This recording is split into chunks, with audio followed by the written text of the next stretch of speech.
Live. You're listening to Live with Men, the podcast. Karibu tena kwenye episode nyingine ya Men, the podcast. We're actually recording this in December, Nadia. Yes.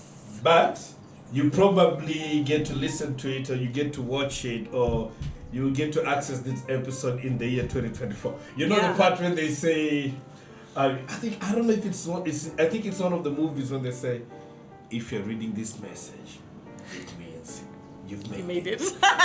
So if you're listening to this podcast, it means you're already in the year 2024. So Happy New Year. Congratulations, Happy New Year to you. Karibu sana kwenye Men, the podcast. Catch us on YouTube at Men the podcast, Instagram at Men the podcast, Twitter at Men the podcast, and then there's the link kwenye bio yetu tutakupeleka moja kwa moja kwenye all the other places ambapo unaweza kutusikiliza. Remember to subscribe, remember to share, remember to follow our pages, remember to tell us kitu ambacho unataka kusikiliza, remember to recommend a topic, recommend some guests ambao unataka kuja nao, provided conversation around mental health, na specifically around mental health for men. Mimi naitwa Michael Baruti. Nadia, how are you? I'm great. You're great. Doing good, yeah. I mean, I'm happy the year is wrapping up. Yeah, it is. It's been a good year for you? It's been a good year. It's been a good year. Yeah. It's been a roller coaster, but it's been a good year. Nothing tops the fact that you got married this year, Nadia. So definitely it's been a great year. Huna mandate ya kusema kwamba this year's been challenging. Hata kama kweli. Yeah. Lakini the fact that we got married There's this a positive. Year, it's a positive. It covers the entire year. Yeah, it covers the entire year. So that's Nadia, our one resident psychologist. Name @MindMattersTZ on Twitter, @MindMattersTZ on Instagram. There's a link kwenye that bio ambayo itakupeleka moja kwa moja kwenye website, and then from there you can actually do the booking na kujaribu kuona namna gani ambayo unaweza ukampata ili uongee naye kama unahitaji service yake. You're going on holiday? Yes, I'm taking a break just so my brain can also hibernate and rejuvenate. It's important, yeah. So I can continue doing the work with a fresh mind. Yeah. Amazing. So, Leo, I know we always say this, but and we always say we have a special guest, and but today I feel like we have an extra special guest, right? Well, for us, it's a sign that, the growth that we've actually made in the podcast, and we've spoken a lot about the things that we want to see, the change that we want to see, how the conversation around mental health should be, or how we would like it to be, and stuff like that. So it's always good when you get to have a sit or to have a conversation na watu ambao they actually work on these things, na wana on one way or the other wanajaribu vile ku influence change. Yes. So that's what I'm saying. We feel really lucky and blessed today, and privileged as well. So to make sure I get it correctly, I actually had to ask about it. So we actually have the UN resident coordinator in Tanzania. His name is Zlatan Milisic. Got it right? Milisic. Almost there. So we're actually blessed to have Zlatan Milisic in Tanzania. In the podcast today. So he is the UN resident coordinator in Tanzania. I was reading his profile before we as we actually having conversation of having him here, and it's quite a CV you have, sir. So he brings 30 years of experience in humanitarian and development work, working with the United Nations in Central Asia, North, West, and East Africa, the Middle East, and Eastern Europe. For the past 2 years, he has served as a World Food Program representative and country director in Afghanistan. Prior to that, he was the deputy director of World Food Program, right? WFP. He was the deputy director of World Food Program and Policy Division in Rome, Italy. He also held management positions with the United Nations in Mali, Libya, Egypt.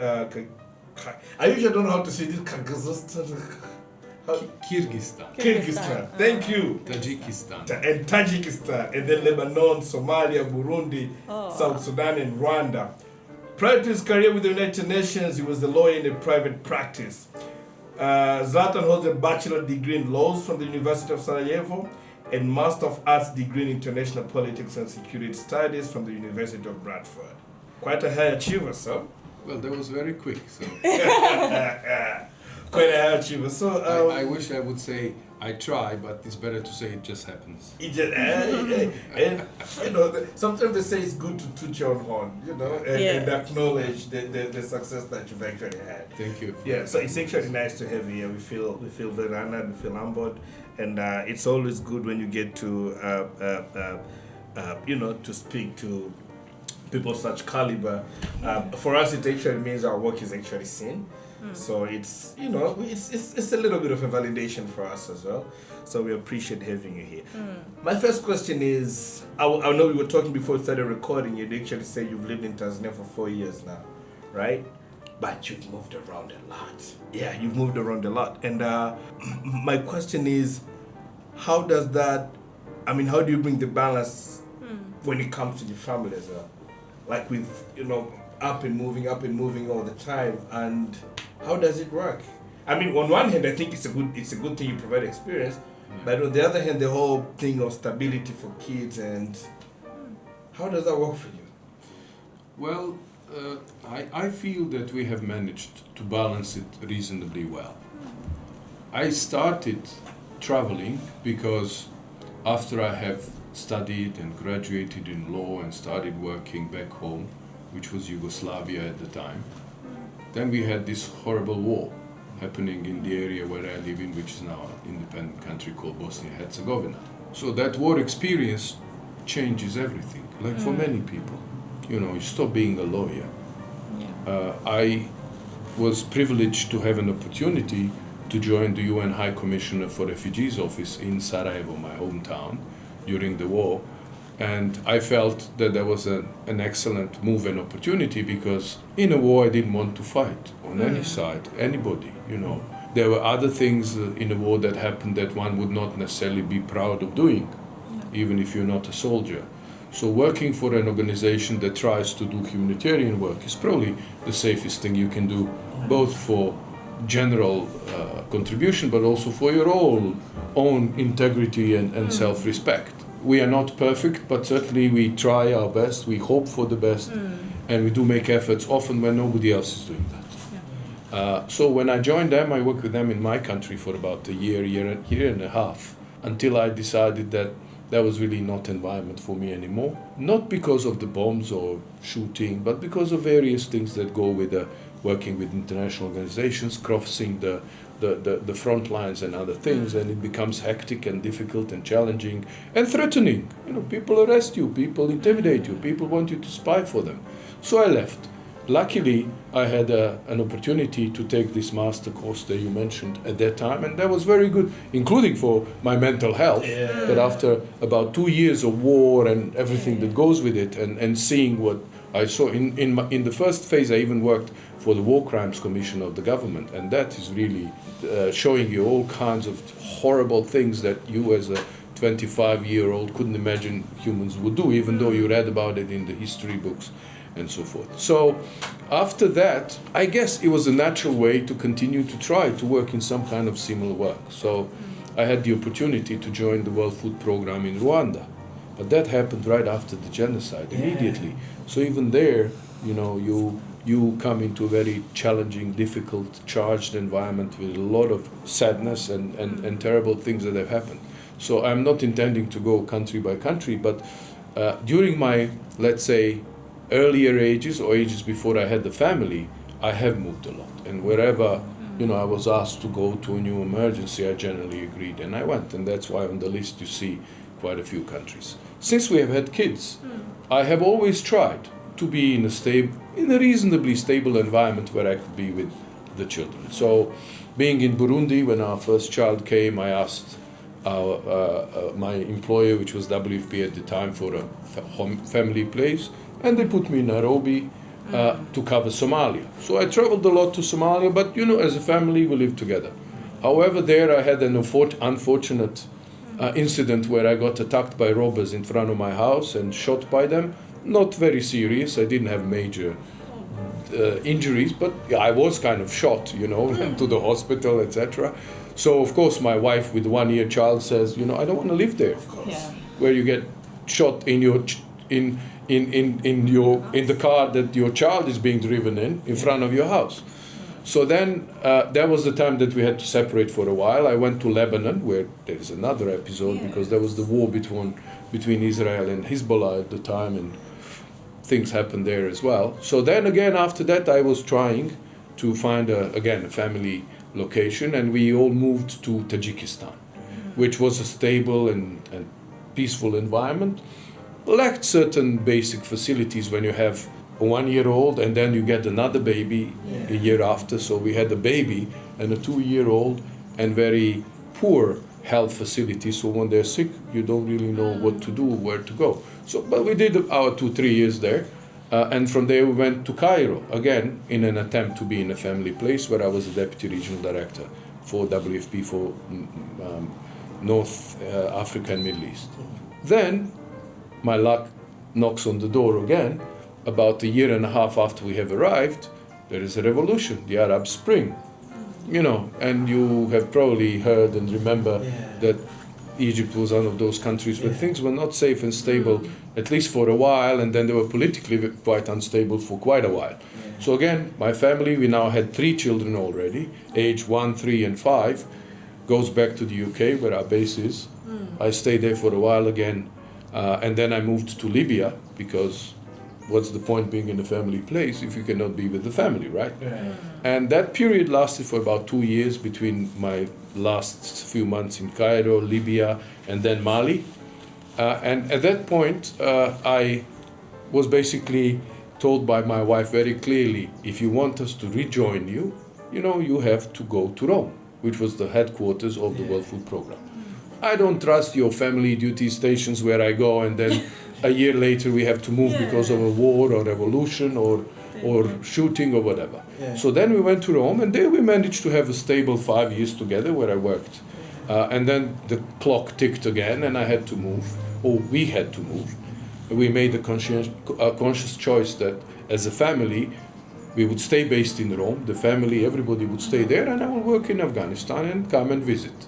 And that lasted for about 2 years before I had this opportunity to come here in a different function as a UN resident coordinator. And then we again came and reunited here. And now I'm holding myself really tight to the chair. When they ask me to go somewhere else, I say, thank you very much. You have assigned me here for 4 to 5 years, so please let me at least do those, and then we will see. So we have tried and managed to a large extent to be together. But before that, yes, I have moved. Used to wake up at night and think, where am I? Because there was a lot of movement. So that's my very long answer to a very short question. No, I get it. Which makes me want to ask my next question now. Hearing you tell your stories just got me thinking. Have you, living in the war zone and having families? I know Nadia has a little bit of a background with refugees and things, and doing a little bit of not a little bit. You did a lot of work in terms of therapy and counseling. Based on your work, have you ever tried therapy? Have you ever felt the need to, actually? Because in my mind, I feel like that's a lot to unpack. Well, let me answer yes and no. No, because I have always tried and believed that if I can't help myself, there's nobody out there to help me. So I have always tried to understand my personal life and situation in any way, including my mental health, and to try to find ways to cope with that. And fortunately, touch wood, sort of, I have never failed in that and started getting worse. However, I have had an episode at the time when, after various bumps, ups and downs, I started feeling dizzy, and I didn't understand that. And I went to different physical doctors, and they didn't see much physical reasons why I would feel that. And then I was advised to go to a psychiatrist and to take a few weeks off. And I took about 3 weeks off and had a couple of meetings with that person, and she helped me understand some basics in how do you contribute to calm down and be more stable and so forth, without really having to go through like processes. So yes, I have reached out when I felt that it might help. It did help, But I always believed, and I don't know if I'm right or wrong, Nadia is much more professional in that field, I always believe that you have to be able to know yourself and to help yourself. Yes, with other people's and sometimes even substance support or medical support, but generally it's all about you. You need to manage the process. You need to run it. You'll not go to somebody and they'll tell you something, magic, and suddenly you feel better. And it's not always easy, because as I mentioned to you, there are situations where your family is at risk. I was never officially a refugee, but when I left Bosnia for the UK to do the studies, war was raging back home. I had no idea what to do. I didn't know what to do after my course, so I was de facto a refugee. I couldn't go back after I have left. Then, you have situations in life, as I said, where security threatens your children, where security threatens your family, where it threatens you, where the whole situation is quite overwhelming at times. Because, if you're sometimes in a major emergency situation and dealing with security for you and staff and everybody else. And then you have challenging operational tasks. Because let's not forget that many of these humanitarian operations, when everybody's running away, we go in. And when we go in, we can't just bunkerize ourselves and say, well, it's not safe. You have to do your best to overcome these challenges and to deliver whatever kind of support, assistance, aid you need to do for people. And that, of course, involves a lot of risks. And risks are really demanding on your mental health. And they raise stress. And I think the humankind is not even close to really understanding the impacts of stress on our lives, not just mental health, and obviously on mental health, but even physical health. We are learning more and more that it's much more damaging than we thought. But we still have no idea how really damaging it can be. So we need to find those mechanisms that are going to help us decompress. And there are some general ideas and rules, but generally we're all individual human beings that certain things, work for us better than others. And one does need to find that path. And that path is never perfect, because you cannot program yourself that, okay, now I'm going to be calm. Now I'm going to relax, now I'm not going to worry. But you can find ways, to... And sometimes some people need some kind of support, including medical support, to overcome these challenges. And they shouldn't be ashamed of that. And that's for me, that's the biggest problem for men's mental health, but mental health in general, that it's still quite stigmatized.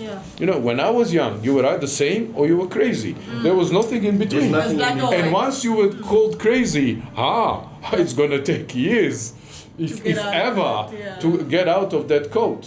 So people were very careful not to be perceived that way, even when they were struggling, even when they were suffering, and some don't find ways to cope because of those pressures. So it is very important to try to kind of, check your pulse on a regular basis and experiment and try what works for you. And when I say what works for you, I don't mean just anything. What is healthy and works for you.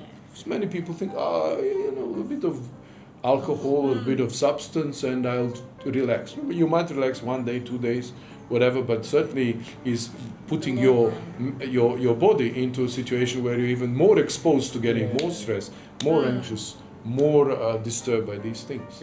So Nadia, I want to ask you this: you've done some work with, I know we've done some work with refugees, and hearing Zlatan also detailing his experience.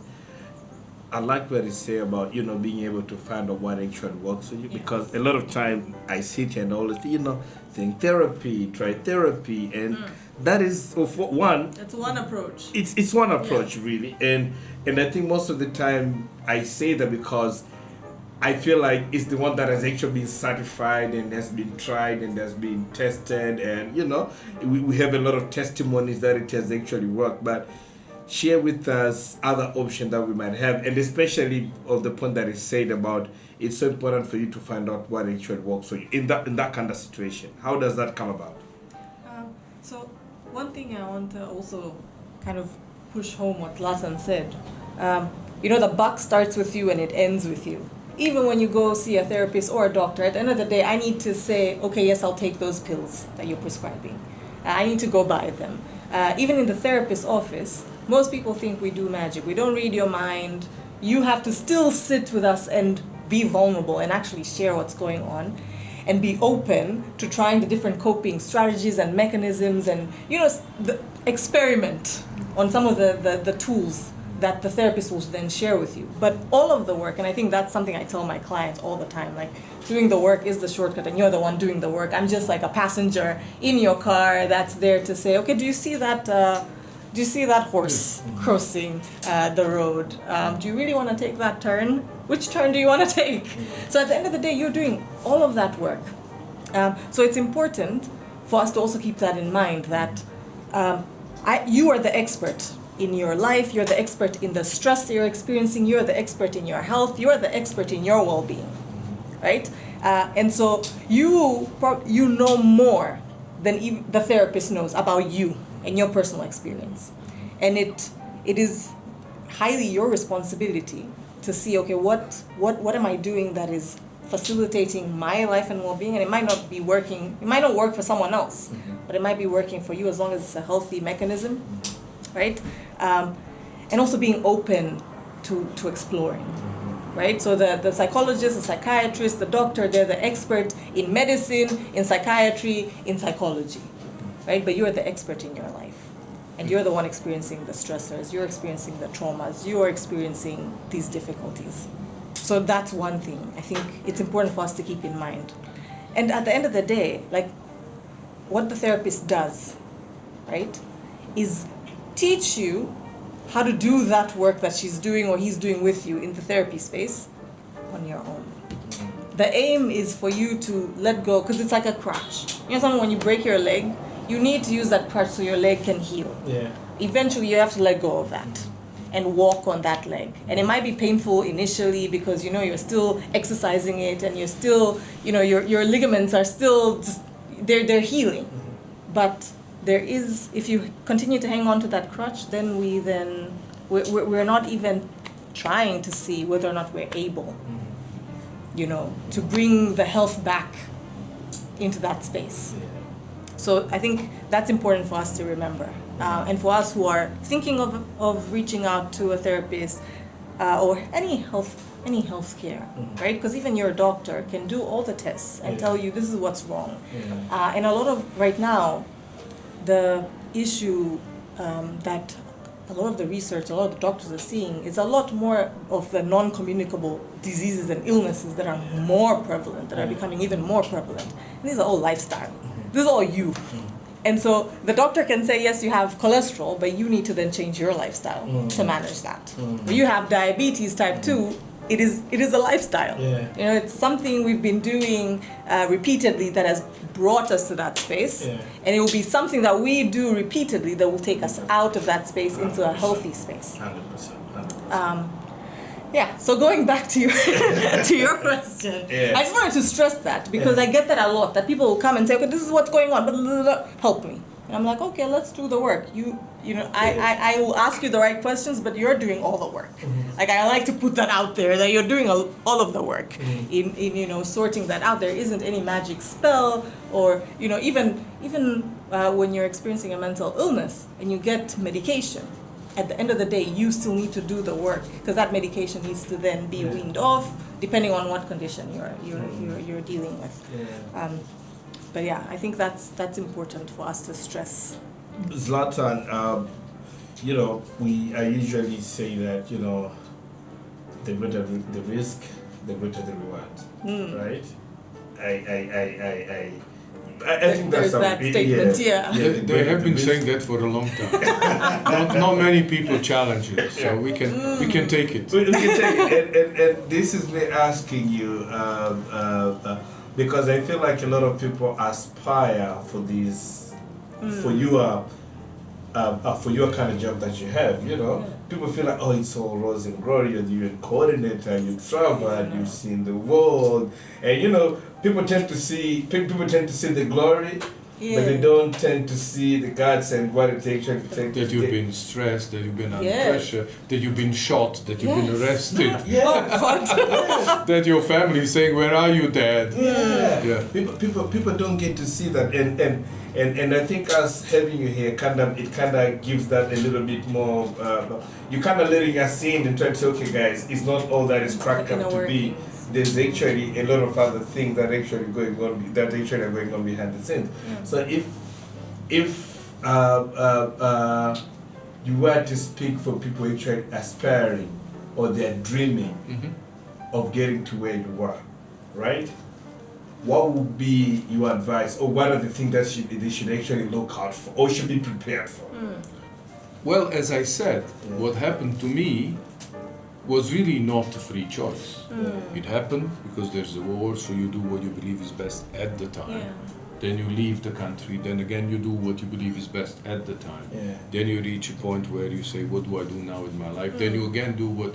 So in my case, it just went in a certain direction, which of course I tried to steer, but it wasn't like, oh, do I want to be an engineer or a doctor or a sports person? Also, in a similar way as we have to find our way of managing ourselves, we also have to find our ways of what's making us happy or unhappy, or how do we want to live our lives. I live away from my country, away from a community where I grew up and that I know, where I have, as they say, this safety net and this a social network of family and friends. My sister left just as the war started, but after the war she decided to come back. And once she came back, she decided to stay, because for her, that was an environment she was comfortable in. Far from it that I am in a perfect environment or that she is, as far as we perceive it, but we have chosen those kind of paths. So I think we all need to decide what matters more or most to us in these circumstances. I spent good years before I had children working in this field.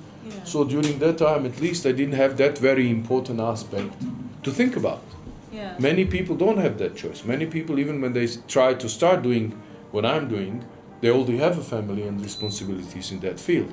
And that impacts a lot. As I told you, I have actually officially lived in very few countries for longer periods since we have had children than before. So I would say that one does need to know what they really want and also to be prepared once they get it to deal with it, because sometimes they say wishing to get what you want might not always be the best choice. But anyway, but yes, I think there is also the very important element that we are intelligent enough to find ways to be reasonably happy in most environments.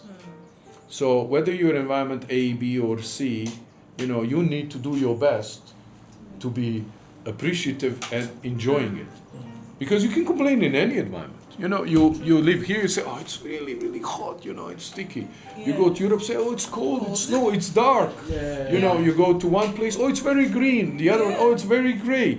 Oh, sea, great, I'm next to the sea. Or, oh, but where are the mountains? I'm exaggerating here and being a little bit kind of silly, but that's, there is an element in human beings which probably contributes to mental health as well, that once we acquire and get and have something, it becomes less precious and enjoyable and important than while we're aspiring to have it. And that's one of the things we all have to work on all our lives, to really appreciate and enjoy what we have. And once you do that, half of your mental health issues is sorted. Then it's only the external stressors that you need to really manage in order to survive. And for that, as Nadia was saying earlier, it is important to be in the driving seat. And as this is about men's health, that's where the problem is. Because we are, in all cultures, we are brought up with a bit of, at least a bit, sometimes even more than a bit, of machoism. So we don't want to admit that anything's wrong. It's not only that we don't want to go to a therapist or to a counselor or to speak somebody. We don't even ask on the street, where is the way, you know, a woman is smart, she goes to the first person, says, excuse me, where is street so-and-so? Yes. No, we will drive around 3 times, Yeah. you know, trying to figure it ourselves because we don't even want to ask. Yeah. And when it comes to the mental health, imagine then the barriers. I don't want to say to anybody. I don't want anybody to see that something might not be right with me. And then that's where the problem is. And even when we come to people like Nadia, I bet you, I don't know because I don't work there, Nadia gets much clearer and easier information and responses from women than men. Because even when they come, they still try to hide things. And, this is mine and I don't share. And then, you know, and that's exactly where I believe, if I may use the opportunity now, United Nations is really in the lead on mental health, not just for men, but for all our workers in terms of what we are doing. And yes, we still have a long way to go. But in many countries, like Tanzania, we managed to cost share among the different UN agencies and to have a UN doctor and a UN counselor. Sometimes even a nurse, depending on the scale of the operations, numbers of staff. So, and not only that, but we have a proactive programs, activities for mental health. And yes, we see stigma, we see that the numbers are not as high as we would hope for them, but at least we have an opportunity that everybody knows a number, or should know, a number to call and say, dear colleague, I have a problem, can we talk? We also organize sensitization courses for staff, for managers and others to understand these aspects of health. We even have yoga classes, you know, painting classes, some others that, you know, experts in that field feel could help people in this. You know, we promote breathing or mindfulness or meditation, whichever way you want to call some of these things. And I can tell you, I am in principle very kind of, self-sufficient and sometimes really dismissive of things I don't know and I don't understand. But you know, taking a breathing exercise cannot harm. It always helps. It always does help you to really calm down or be more stable than you are at a given moment. You know, and there are various methods and variations, how you do it, how many times, in which ways, and so forth. But that can always help. Doesn't cost anything. Can be as short as 3 minutes, or as long as, I don't know, 15, half an hour. I will have never tried that long, but I'm sure there are others who do. So basically, you know, choose the options you have, because you cannot just say, oh, I wish, and then kind of steer your life through them in a way that's most comfortable, most meaningful, because meaningfulness is very important, you know. We often say, sometimes people are selfish, you know. What you do being meaningful to you means a lot. No matter what you do. If you feel that you are contributing something and that makes you, you know, satisfied, that's again a major contributor to a mental stability as well. And then take your chances, as you said, take your risks where you feel that you know the benefits would kind of balance them at least, if not even overtake them. So this is one thing that we do at the office. This is specifically for men. Like we've established what we called a men's talk. So once per month, it's purely men. We just meet in the office, and we just have conversation around different issues that are affecting our lives. And it has been a very growing thing. And like right now at the office, we're looking forward to those Fridays, because it has become like some sort of our own safe space where we can actually really sit, unpack, and talk about things without feeling the prejudice, or like we're being judged, or, you know, and it brings that familiarity of, I'm not weird for thinking certain things, or I'm not the odd one out because I feel a certain way. It's just amazing. And this is something that I always tell people, like, you know, if you work in the office that has a lot of men, try to do that. find a mechanism. I mean, we actually have meetings, so it might not always work for everybody, but find what actually works for you for your organization, because it might actually going to have a greater impact on men, actually think. But I want to dive a little bit more into the term what UN is doing when it comes to mental health, and I understand what you're actually doing for the staff. So for people who work for the UN, so this is probably me plugging people. UN is prioritizing mental health people. So for those who are applying for jobs for the UN, keep applying. Your mental health will be taken care of. But you have the opportunity to get almost all the support you might need. Which is and very then important. Again, as Nadia and I said, it's up to you how much of it you take. Utilize it. Yeah. So I'm looking and at... we all need it. Yeah, we all do. Let's not kid ourselves. Yes, we do. We all need it in some shape or form. Yeah. At some point or stage in our lives. And definitely at some point and stage. Actually, that's a very important thing to say, and I would like to highlight it very briefly in 1 minute. When you're younger, these things somehow go easier. These shocks you absorb somehow easier, quicker. I don't know why, but as the life kind of takes its toll on you, they start impacting you more, like many other things as you are growing older. So you need to be prepared for that, and then you need to realize that what you could handle when you were 18 or 25 or even 30, you might have more challenges handling when you're 45, 50, 60 or more. And that's one of those kind of tricks that we need to learn. That what I could do before, I might not be able to do now, and I might need help even though I would have not needed it before. Probably the support that was there for you when you were 30 might actually not be there for you when you're 45. So how do you adapt as well, right? Yeah. So I wanted to ask, in that grand scheme of things, right?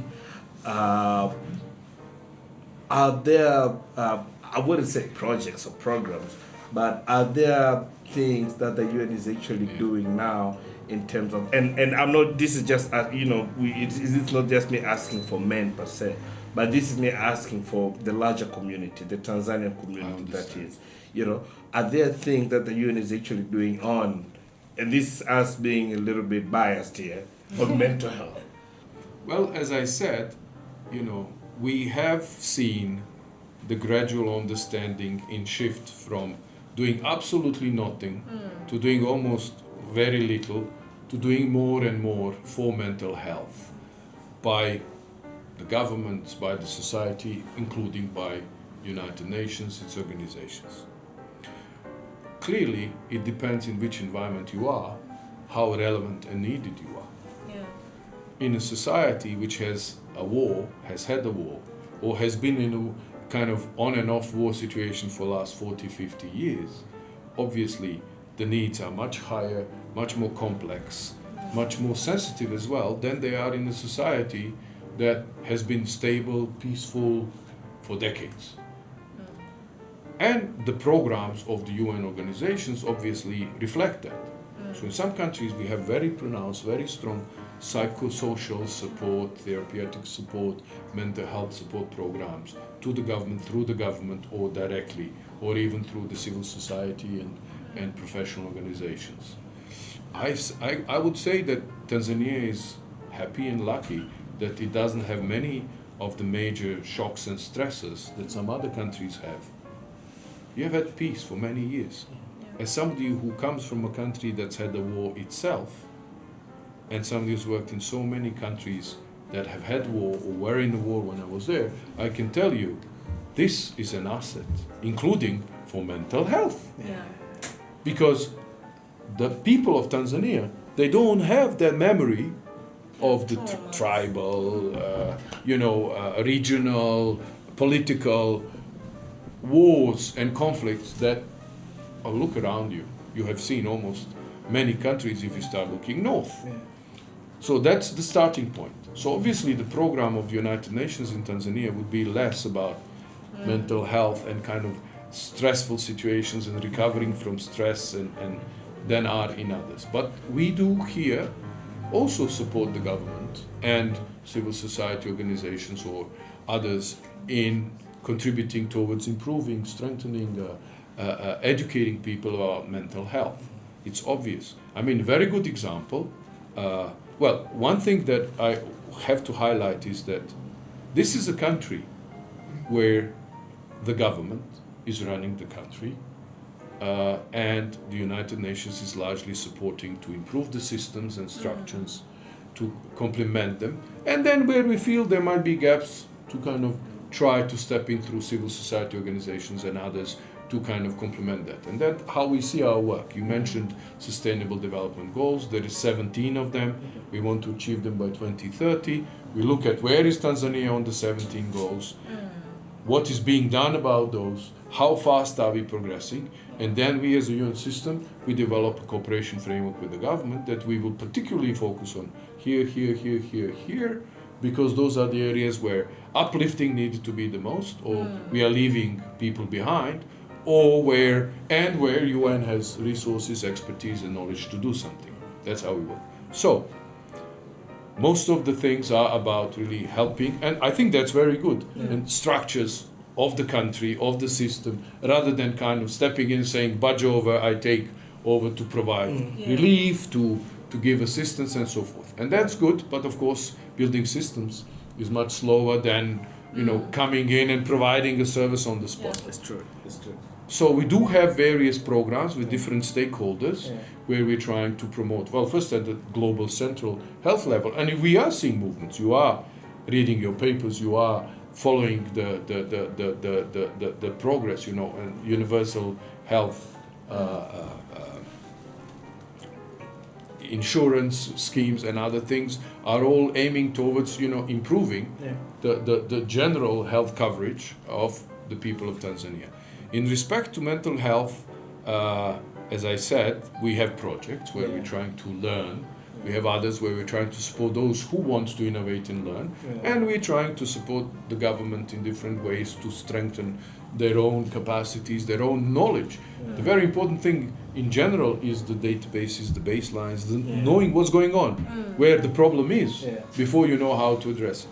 But what I'm trying to say is how I see progress, and a very good, clear example is we have had recently very unfortunate, tragic and sad situation in Hanang, in Manyara, with the floods and mud flows, and almost 90 people, at least 89 last I checked, died in that. Another 135, 9 or so were injured. Most of them fortunately are recovering.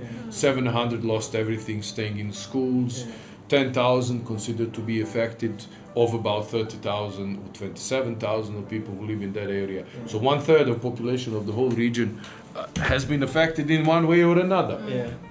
Part of the immediate support and response to these people has not been only food, shelter, hygiene items, accommodation items, water, and prevention of communicable diseases, and other things, but has also been psychosocial support, has also been reuniting the families, has also been working with them. So I compliment the government, as well as I compliment my colleagues from the UN and the NGOs who were involved in that. But in my lifetime, when we stepped in, not that often you could hear about that level of support that's being provided. And yes, in the refugee camps, it's kind of a bit obvious and easiest to do it, but we are increasingly providing it also in other situations, and also not just to those affected, but those also who are dealing with them, because that can be overwhelming as well. It's true. Nadia, Zlatan talked a little bit about infrastructures and systems, and I know we always talk about this. The thing with mental health, I feel like it's not tangible. It's not like building a hospital or building roads. We can actually say, there we go. We built 200 kilometers of that road, so you guys are good. Oh, we built 3 buildings, so the hospital is actually sorted. It's not tangible really. But tell me, if as a practitioner, right? Tell me how your life will change once the systems and the infrastructures are actually in place. What would that mean for a person like you and other practitioners of mental health? So I think, one thing I can speak of when it comes to the systems and the infrastructures in the country, when it comes to mental health. So there are very clear guidelines when it comes to health in general, right? And especially the medical professional and the other allied medical professionals. There isn't much around psychologists and the work that psychologists do and therapy and all of that. That's something still our country needs to develop. So I will speak from just like personal experience from what I've observed as well and what I've heard from clients. So one thing, personally, I've gotten myself, because I did my training outside Tanzania, and I chose to get certified and registered in the country where I studied. Because in my country, we don't have a governing body, right? So no one's governing our work in Tanzania. What is the challenge with that? That's a system that needs to be there. That's a structure that needs to be there to make sure that I'm safe as a professional and that the people that I serve are safe. Because it's very vulnerable space to be in when you speak about your health, your mental health. Yeah. And there's a lot of damage that can be done when the work that we do isn't being supervised or isn't being overseen. And that's something that's happening within the communities. I have heard of people who say they're psychologists and therapists in the community and have done damage to clients in addition to what they were experiencing. So when systems are put in place, when the government is constantly refining and building, right? And seeing where the gaps are and seeing how they can fill those gaps to solidify. Because I think when you have the structure, that's like your foundation, and your house is solid when you have a solid foundation, and it's easier to then build layers and layers on top of that when you're working from something that is quite strong, right? So to answer that, in my profession, I think that would really, one would strengthen and also build awareness for the work. Right? More people will be aware. Right now, it's like a foreign concept because also, it has been a foreign concept. We have adopted it. It's not like in Tanzania, the tradition was never to go sit with a stranger. It's more sitting with your community and community leaders and elders. And that's how we resolve some of these struggles and challenges and stressors that we're facing. But as we're advancing and we're changing with technology, with just globalization, we're adopting also other mechanisms and tools that have worked for people outside our context, right? We have that reach now. But then we need to then develop the structures to support it so that there are, we know that whatever is being offered is in accordance to the ethics that need to be considered, to, making sure that we're not doing harm. I think that's the underlying thing. Yeah. So once structures are there, it really helps to keep people like Nadia in check, that Nadia is not doing harm, you're doing good, right? And you are sticking to the ethics of your profession. And you're not stepping outside the line of what are your boundaries in what you can or cannot do. Right now, people can do and are doing what they feel they want to do, and there isn't anything guiding that. Unless, you operate with coming from, I know in South Africa, these are my boundaries, this is where I studied, this is what the Health Profession Council says, Nadia, you can do as a psychologist. And that is what I do. Right? Even though that's not my country. and no, I get it. And we have a lot of mental health experts right now. But I'm like, it's good, but on the other end, I'm like, is it good? Yeah, because you can do a lot of damage. Yeah. Right? This is someone who's, when your mind is affected, your health can then be affected as well. Your physical health. These two are, it's a bi-directional relationship. They're very linked, right? And so when I'm coming and I'm already not in the state where I can problem solve, because when I'm struggling with my mental health, my problem solving has been affected. Yeah. Right? My emotional health has been affected. My psychological health has been affected. The way I'm processing and thinking of things probably is affected. And if I come and get assistance from someone who isn't really working alongside those ethics or isn't really trained to assist me, then I can encode and put in information and bits of, I can divert you towards the right path, or I can divert you towards another ditch. Yeah. So I think that's something, if we are able to establish as a country, would do a lot of benefit, because there are a lot of people who would like to seek this support. There's a lot of communication now around mental health. We speak on the radio and you get phone calls from people in, Bukoba, from the different other regions, Iringa, Mbeya, whatever, who are calling and saying, I'm struggling. What did you say? You're saying this thing and it makes sense to me. So you have people who are really open to getting support. But then we don't have the structures to support them to get that support easily. And there's people who are there that can be trained. As Zlatan said, our country is quite stable. We have systems to educate the community to be able to go and fill that gap, right? As Tanzanians. But we're slowly working towards that, I hope. But if I may just very briefly here, you have provoked my thinking. So I'll just, on one hand, I think it's very important for us to recognize that globally, or in Tanzania, we have started making improvements in recognizing the importance, meaning, and understanding of mental health, including specifically men's mental health. And we are on a good path. But equally, we have to be very clear that everywhere, I mean, I said I'm proud of the UN, what we do, including for us, and even those governments who are doing things, we still have a long way to go in regulating, in understanding, and doing more about it. Because the problem is much bigger than anybody is recognizing it at the moment, and the clock is ticking. I believe that human beings are being put under pressure that is unprecedented for our biological structures and the history and the way we have evolved.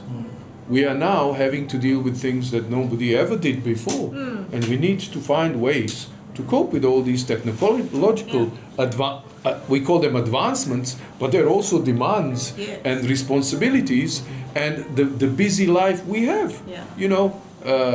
Some of us have to handle and juggle so many things in the day just to survive, to have a kind of that happy life that we're striving to be, to do your job, to support the family, look after the kids, do the necessary for your elderly or sick or otherwise parents, deal with your siblings. What about the neighbors? And then you remember, well, I'm feeling a bit weird suddenly, So all of these things, are much different than those hunters-gatherers that we have come from. So, Zlatan, I know we're literally running out of time, and we gotta let you go. But I always ask, this is one of my favorite questions, is that if there is one thing you would love to leave the people who are watching or the people who are listening to us with, what would that be from the talk we've actually had? Well, I have just actually said it, but let me repeat it in short. We all need to recognize that mental health is important and that it can be affected and is affected for everyone. So we have to find ways to identify the early signs, because the earlier we start thinking about it and possibly doing something about it, the easier it would be. And we need to be at least open with ourselves, and those who are smart, they'll be open also to where they can get that support. I mean, it could be a counselor, it could be a therapist, but it could be your spouse, it could be your mother, it could be your sibling who can actually help balance those things. So we need to be aware that this is around us and is impacting us. And we need to develop a mechanism to cope with it, to deal with it. And we all need to recognize that the issues are much bigger than we have given them credit so far, and that the governments, any development, health or otherwise initiatives should keep this in mind, and help people and communities and societies to minimize the negative impacts of these shocks that mental health challenges bring, not only to people individually, but to then their environment in which they are. And I have said it's important when you live in a stable environment, it's easier than when you live in a war where everybody's kind of definitely mentally challenged. I can tell you, during the war in Bosnia, during those years, I don't think that anybody was by definition, completely fine from the mental health perspective because of all those things that were happening. But even in stable environments, there are these stresses and challenges that we have to find ways to deal with. And more importantly, let's look at helping those that depend on us to learn these things. Yes. Our kids, they don't know half of this, even though they're slowly in schools learning, etc. Yeah. But it's the role of the parents to identify or to help identify or to prepare a child for potential dealing with these things, because it'll come one day or another. One day or another. 100%. 100%. Nadia, anything you want to add to that? So I'll just kind of the point that I want to stress is know what brings you joy, right? I think knowing yourself and knowing what a fulfilling life is for you is extremely important. Because in that case, when we're pursuing the life we want, whatever stressors and challenges come our way, we are in a much better position to address them and deal with them than when we are walking a path that we don't even recognize. So, and that's an exercise on its own, right? Knowing what work. truly makes me happy is an exercise on its own. And don't be overly ambitious. Yes, exactly. Baby steps, baby steps. You know, so and it can be an experiment. You know, just trial and error, and you can always. We live in a world, it's beautiful, where your decision, the one that you make, is not a concrete, solid one that you can always. We're flexible beings, right? Even our minds are plastic. We're constantly evolving and adapting and learning new things. So even as a person, you can say this is what makes me happy, but when you get there and you find that it's actually not fulfilling, you're capable to kind of redirect. Continue to experiment until you find your path. You find your Because the path, challenges will always come. But when I'm walking the path that I've chosen, then whatever roadblock is there, I will have the energy, right? And that innate internal drive to overcome it. Rather than when I'm walking a path that I don't even recognize myself. Gotcha. Thank you, guys.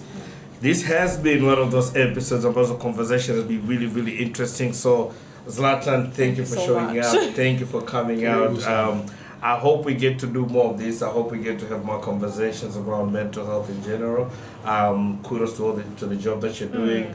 Amazing stuff that you guys have at UNSTEM in terms of supporting your staff and understanding the importance of staff's wellness. It is super important. And I think I'm not looking for a job, but if I ever look for a job, this is one thing now I know. I would always ask my employer, like, look, talk to me about your wellness program, because I know how important it is for me and for the staff within the organization. So, yeah, well, Mwajirongwa Sasa, just know I'm not looking for any other job. But, that's that. So, yeah, so thank you for coming out. We appreciate this. And, but it's an amazing story that you shared with us. And it's huge. You're such a survivor. So are you 83, 84 Episodes, still running strong? We're still pushing on. So yeah, for the rest of you, the @Men the Podcast on Twitter, @Men the Podcast on Instagram. There's a link with the bio here too. It will take you to all the places that you can actually watch or listen to our podcast, be it YouTube, Spotify, Boomplay, Apple Podcasts, Google Podcasts, Goodpod, Boomplay, popote pale you can actually catch our episodes. Nadia ni @MindMattersTZ on Twitter, na @MindMattersTZ on Instagram. There's the link kwenye bio that will take you to the website, and then unaweza ukafanya booking. Since this is our first episode about Tanzania in 2024, we just want to wish you a great year, a successful year, and please, let's prioritize looking at after our mental health in 2024. Peace. Men, the podcast.